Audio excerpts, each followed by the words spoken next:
I'm Larry Poncho Brown, and this is Black Art Today. Welcome to Black Art Today's video series, UnCovered. UnCovered is Black Art Today's intimate conversations with artists of African descent that represent African culture in the genres of literature, visual arts, and the performing arts. In today's episode, Black Art Today interviews Baltimore's native son and renowned artist, Larry Poncho Brown.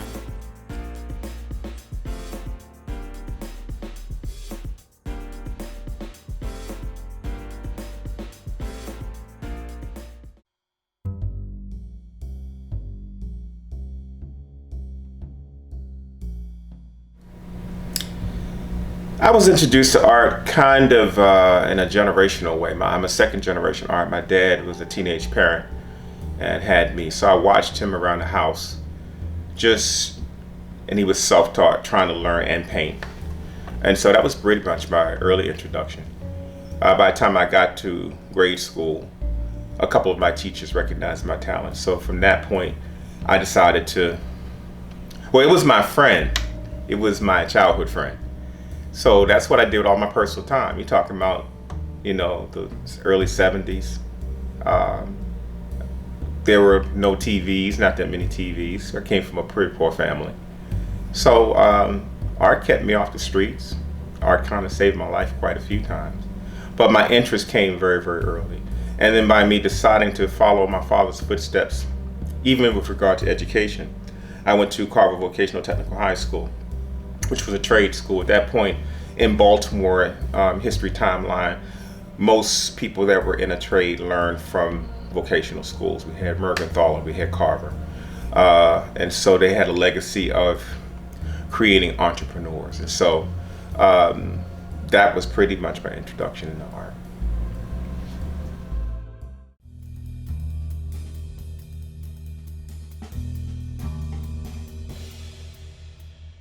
This is my 39th year as a professional artist. So, I can remember when this market first opened up in the mid 80s to where it is now. So I can't say that one show stands out any more than the others. I think what happens for me is that I can, through that timeline, remember certain times in history where the economy was a particular way. In my instance, I came through at a particular time in history during the golden age of African American art, as they make phrase to, between 1985 and say 95. So that was a different time. It was people were starving for culture. It was kind of the Black Panther factor that we see now, but it was in the arts. So I see some shows now that are a derivative of what used to be, namely the Harlem Fine Arts Show. They're a good example of a show that's really modeled after the shows of that era, but are suffering from some of the things that are pretty prevalent to deal with now, as far as technology. Mega shows, I think, I think that period pretty much has passed. So I can't say that one stands out more than the other. I will say that this is a time where any type of creative event would be successful because people are looking for something different.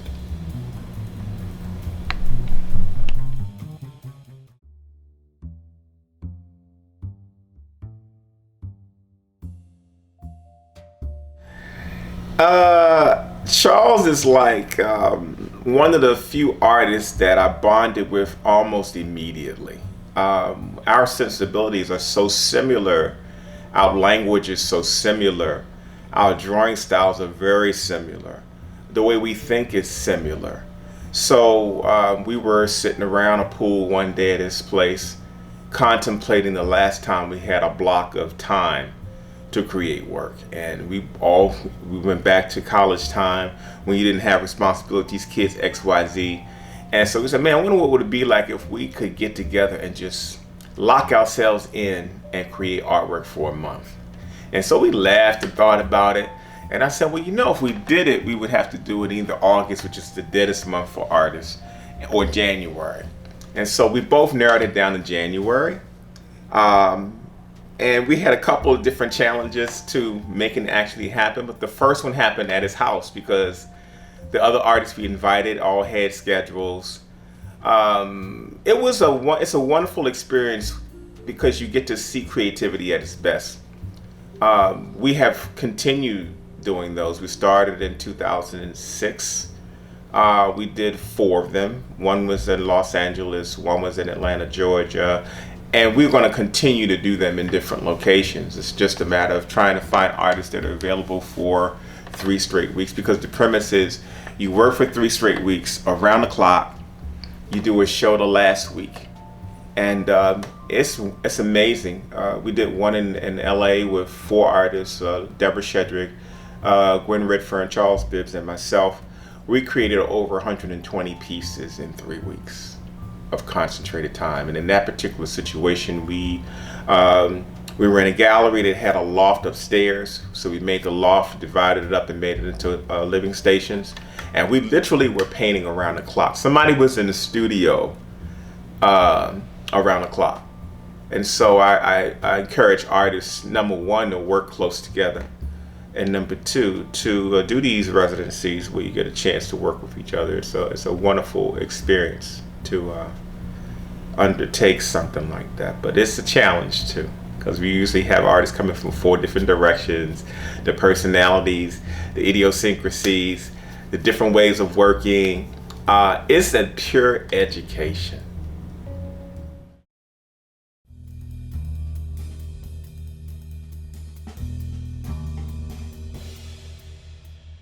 One of the most sacred things artists can do is work together. And like musicians who are seamlessly able to work with each other, regardless of your personality, your style, and whatever, I do believe that artists are able to do that when given the opportunity. And in the African American art realm, it's very prevalent. So a lot of us have been doing pieces together. It's like a thing now. Before it wasn't a thing. And I'm responsible for one of the first 3 artist collaborations that was published, and that was Leroy Campbell, LaShawn Beal, and myself. And that whole concept actually started we were in a restaurant, in a Senegalese restaurant in Brooklyn, New York, with a paper covered table, and we were scribbling on the table, and we started talking about these projects we wanted to do. And that was one of the things we talked about, was doing a multi-artist collaboration. At that point, Charles Bibbs was supposed to be one of the 3, but we ended up moving LaShawn Beal in his place because he had a busy schedule. So I say that to say that artists are very scripted. They do what's popular, what people want. It can be a real watered down thing when you start creating artwork for a particular market. Technically, it's another challenge too, because artists have a whole lot of different perspectives. Some are self-taught, some are trained, some are from graphics, some are from the fine art side.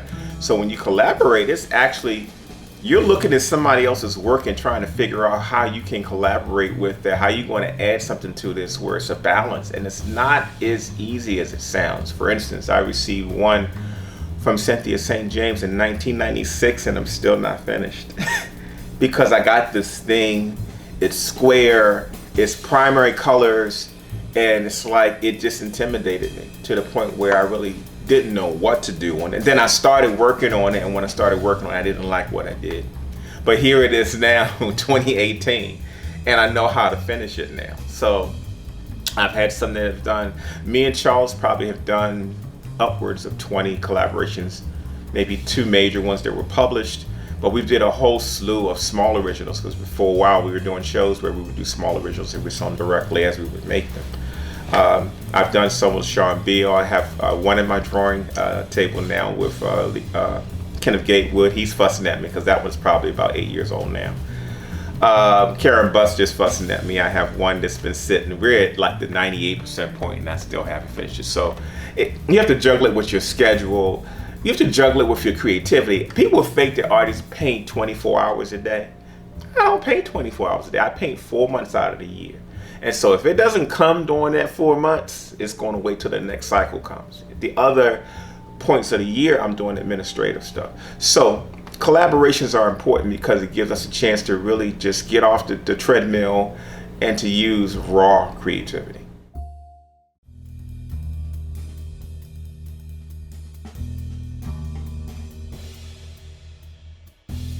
I would have to say hands down music.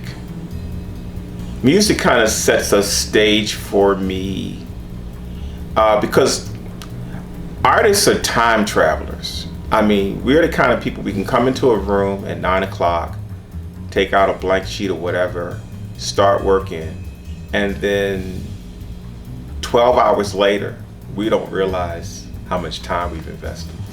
And so to try to do that in a space that's quiet, I think may have me jumping out of a window. Whereas listening to music becomes a real spiritual kind of a connection. It helps me drift away, more or less. So hands down, it would be music. And there are times when I have to really, if I'm doing research stuff, I'll turn the music off because I need to focus. But when I'm painting, it's probably the space where my brain is disconnected, it's pulled out the wall, and I'm just doing what I do. And music probably would be hands down the one thing I have to have. I could not do without it in my studio space.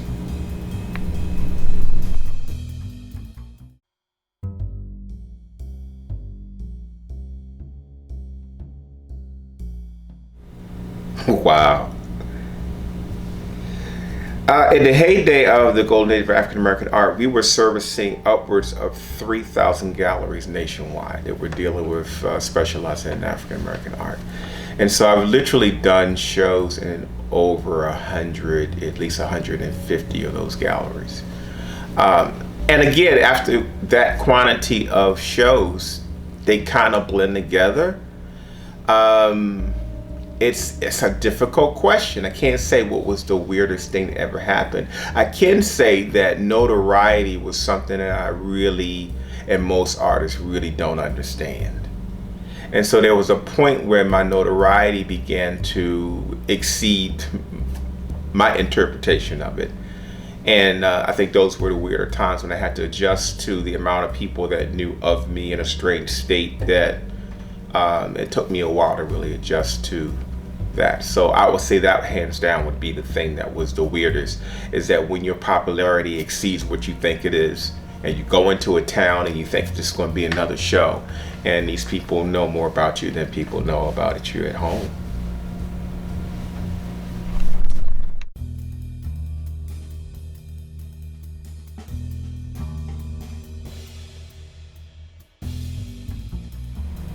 Wow, pet peeves. There are two statements that have always thrown me.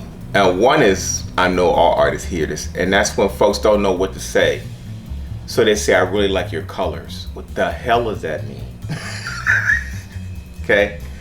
The other thing that's a pet peeve, these are things that people can come and say to me, and depending on what my state of mind is, I am either defensive, or I may say something sarcastic, or take me out of the normal calm personality that I have. The biggest pet peeve I have is when somebody walk up to me and say, hey, that's new for you. What does that mean? You're an authority on Lord Poncho Brown now, right? I know I should not, but every artist has a statement or two that just takes them there. Those are my two. I deal with them maturely, but they still make my eyes roll up in my head. Pet peeves as far as the art industry is concerned is that I just think that people have a lack of real sophistication when it comes to culture.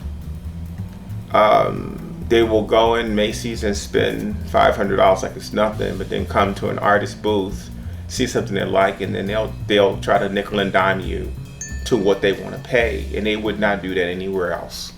They wouldn't have the luxury of doing it anywhere else, but artists spend a lot of time to do what they do. That would be a pet peeve. That doesn't bother me as much because I understand it. But yeah, on the wrong day, get the hell out of my booth.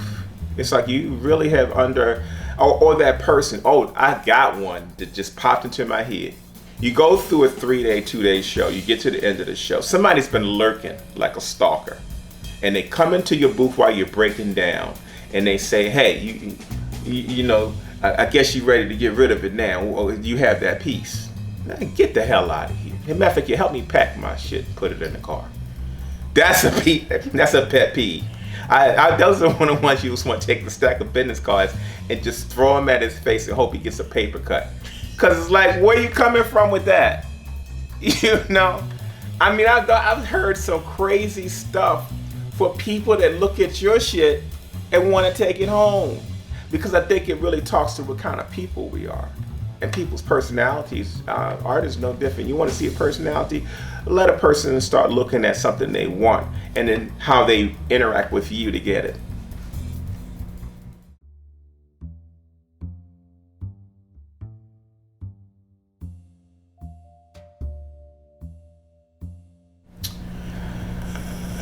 Just like the quarantine, artists have always fantasized about going to Africa together as a group. And so I got tired of, one thing I love about my brother Charles Bibbs is that when I talk to other artists and we theorize about things we want to do, Ted Ellis, I call him TED Talks, because we've talked about all these things and then they never happen. But Charles is the one guy that if you say something like that to him, it's going to happen. And so I picked up that drive when it comes to initiating my visions and my projects and my the different types of projects I get involved in. So I said, well, let me put together a trip called Travel Agent. The late Harold Cook was right here in Silver Spring, Maryland. They had been doing, Henderson Travel had been doing trips to Africa since the 1950s. And he took me on a tour. We call it Artists to Africa. We took a group to Ghana the first year. And then maybe 2 years after that, we went to Senegal. We lost Harold, so that derailed me doing those trips for a while.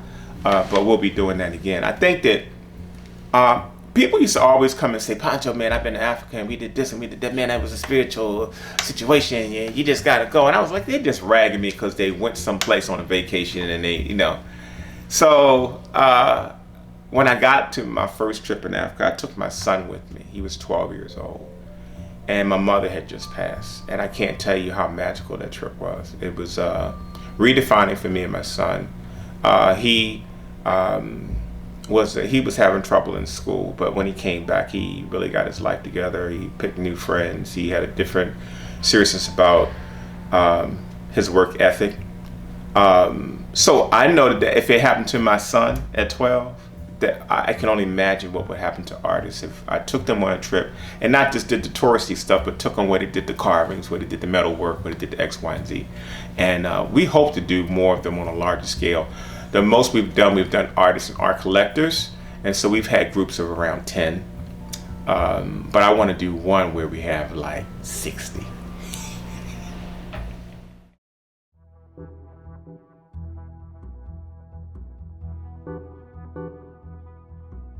Whenever an artist is in an environment, they are like sponges. They pick up all kinds of imagery, colors, movement. The brain just does some stuff. And you don't know how it's going to manifest it, but it will eventually manifest it. And if you look on a lot of my pieces, I have about 3 in particular that were done right after I got back from Africa that had a flavor of what I experienced when I was there. So yes, it does affect your work, and that's why I encourage all artists to take that trip. Artists get all caught up in originality and what they think is theirs. But then you go to a place like Africa and you see stuff you've been doing, and you realize there's a genetic thing that happens to us. There is a DNA strand in us somewhere that has recorded all of that stuff.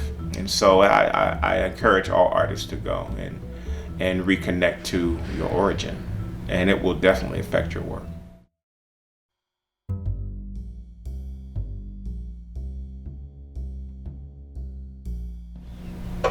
Well, presently I'm in a different mindset now. Before, I relied on my shows and my schedule to make my living.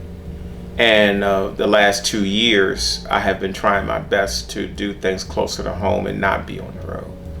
And to take the time and put more proposals together, present more things to people. I tend to get better projects that way. and people that know of my work, it's easier for me to sell my ideas to people like that. So rather than me going to a show and spending $1,000 for a booth and setting up and sitting there for 2 days and I'm competing against 40 other vendors, I would rather write a proposal to the American Cancer Society, because I've donated work to them every year, and do a special project together for next year. That's where my head is. And so I really believe that despite all the things that's happening in the art world today, there are so many things available for artists, but we have to create our projects. We have to create our opportunities, because waiting by the phone or waiting for an email to drop in your box to tell you what show is coming, that day is over. Currently, I'm working on a collaboration piece with Charles Bibbs. We're both being featured at the Ethnic Art Gallery in Kansas City, Missouri in October. So we're trying to create 1 or 2 collaboration pieces before that show in October. And so those are the immediate things that's on my table. But I'm always sitting down developing proposals for ideas for future projects.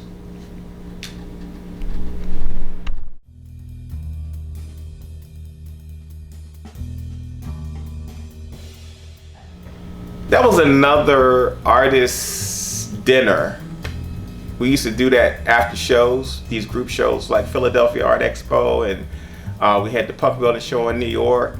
And when we got done and wrap up the day, we would go to a restaurant and take over a table, and we would just talk, BS like a card game, or we would talk about ideas. And that was one of the things where I think I was at a table with a bunch of artists, and I said something to the effect of, I want to do some ponchos with Poncho written on it. And everybody laughed, and I'd laugh with them. And I said, it must have sounded like a whack idea. And then I found a dealer that did tapestries, and I was like, man, I could do a poncho out of a tapestry. And so I'm the one laughing now. I think sometimes you get these visions, and you have to follow your visions. I've always wanted to do a clothing line, but I also didn't like the t-shirt market. I didn't like, I said, well, okay, poncho is like a branding product. It's timeless. If you do a nice set of ponchos, other folks won't want to do them, because you already kind of did it, and it worked out that way. And so I got into the clothing line, and I got into it reluctantly because I was intimidated by the whole fashion world. As a matter of fact, when I first put them out, they were a meager $75. But when I started doing fashion shows and going in to participate in a few of those, I realized the price was just way, way, way too low to even be a fashion item. So we adjusted it based on that, because we wanted it to be something that was affordable as well. So I want to extend it, but because the unit cost to produce them is so high, I might have to go to China to get them done. But right now we're using the company down in South Carolina to produce them for us. Whenever you do a product, I am the licensing king. I've done calendars, mugs, underwear with my artwork on them. You just gotta do. Art can be translated into anything, man. We've done coasters, we've done figurines, we've done magnets. I mean, we've done tote bags, we've done, what's the wildest thing I think I've ever done? I can't even imagine. We've done dildos. No, I'm just joking. We're working on those now. My point is, art can be translated into just about anything, and artists got to get off their soapbox and get busy, because there's so many opportunities out there. If you see a product and you walk by, you go, man, I wonder what my artwork would look like on that. You better follow up on it, because right now we're at a time where all this stuff can be produced. This is the most exciting time to be an artist. Despite all the bullshit that's happening in the world, despite the whole mentality of the world right now with this asshole in the office, there are more opportunities to create your own vision now than ever before, because nobody's watching. So while all these folks are over here talking all this negative bullshit and scared, initiate your ideas. That's another reason why Black Art Today is important, because y'all taking advantage of something that's needed, and you have nobody staring over your shoulder. I say that towards any artist. Now is the time to step it up.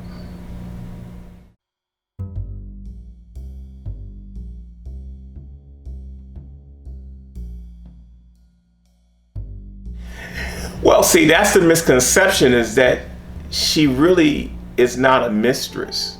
She's stronger than a mistress. See, women will love me for being an artist and being creative, and he's traveling, he's doing this, he's doing that, he's kind of funny, he's kind of cute. But they really underestimate the connection I have with this work. And they find out real quick that this is real. When I devote 14 hours a day to this, like it's nothing, I tell you, artists are time travelers. Imagine the effect that would have on anybody who has low self-esteem, somebody who doesn't have a life. We have to pick our partners wisely. I have been battling that issue with relationships my entire life. Because for the first part of my life, I allowed people to tell me what I could and couldn't do and what I shouldn't do, and try to meet people's expectations and try to justify who I am as an artist to people. And now I'm at a stage in my life where I live straight up unapologetically for who I am, just like everybody else does. So that does leave a challenge. Most women can't deal with my mistress. But the thing is, they don't realize that mistress is a part of me. It's part of my personality. And so they look at it as an innate thing to compete against, when you're actually competing against a part of my personality. You'll lose every time.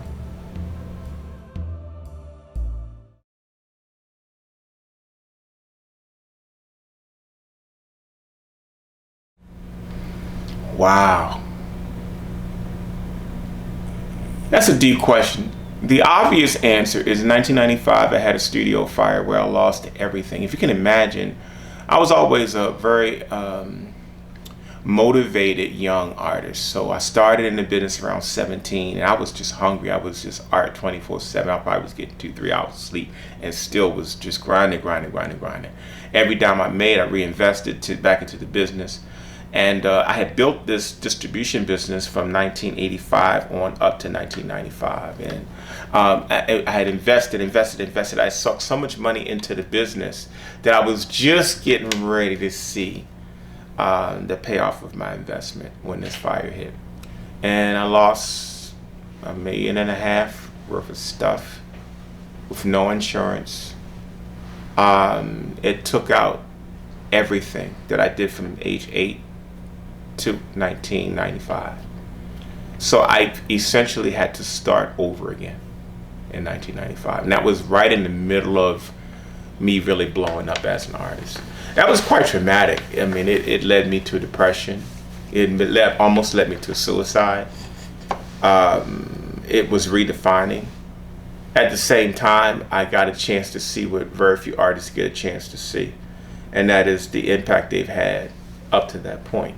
Man, I had people mailing me back originals. I had people mailing me back prints. I had artists sending me checks. I had collectors sending me checks. I mean, for that year, I think my supporters supported me for that whole year after that. I was in such a deep depression that I stayed in the house. I didn't paint for about 2 years after that. That's how damaging it was. So that was probably the lowest place I've been. And the second is that I was one of the main people who was responsible for my success was a gentleman by the name of Chanel Alford. He was my high school art teacher and my second father. He really, without him, I would have been in jail. I had one foot in the street, one foot in school. He was the person that said, hey, I'm gonna make sure you stay in school. He was the one that gave me my first job when I was 14 years old.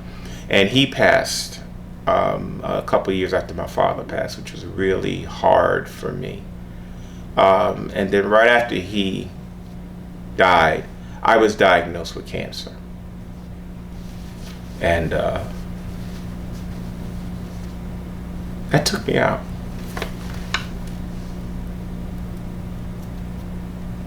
I was always health conscious, didn't drink, didn't smoke, and I was diagnosed with cancer. But I think all these things redefine who you are. I speak now actively on depression because artists are very susceptible to depression. Nobody told me that. I saw it everywhere I went with artists, there was this thing that I could sense, and I couldn't put my finger on it.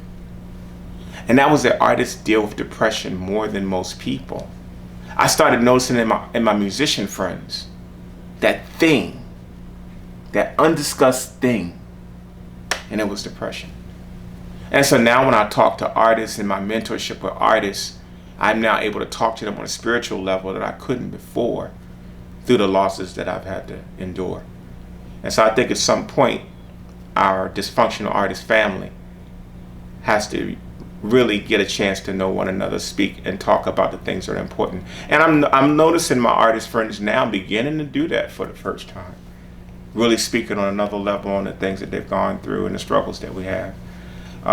So those are two redefining moments in my life that I really haven't shared with a lot of people. But who knows, somebody might see this and get encouraged.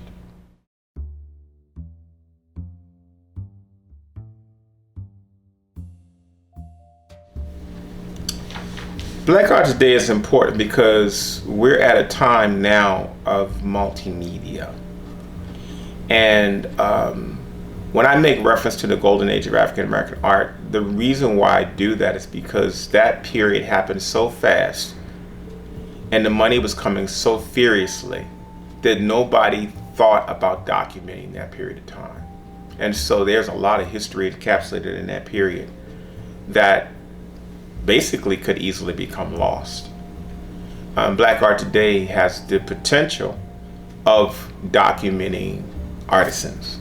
And I think that when you use multimedia that way, it's an educational element that is undisputable. The thing I love about social networking is that I came through a time where I didn't know a lot about Baldwin or Nina Simone when I was coming through school.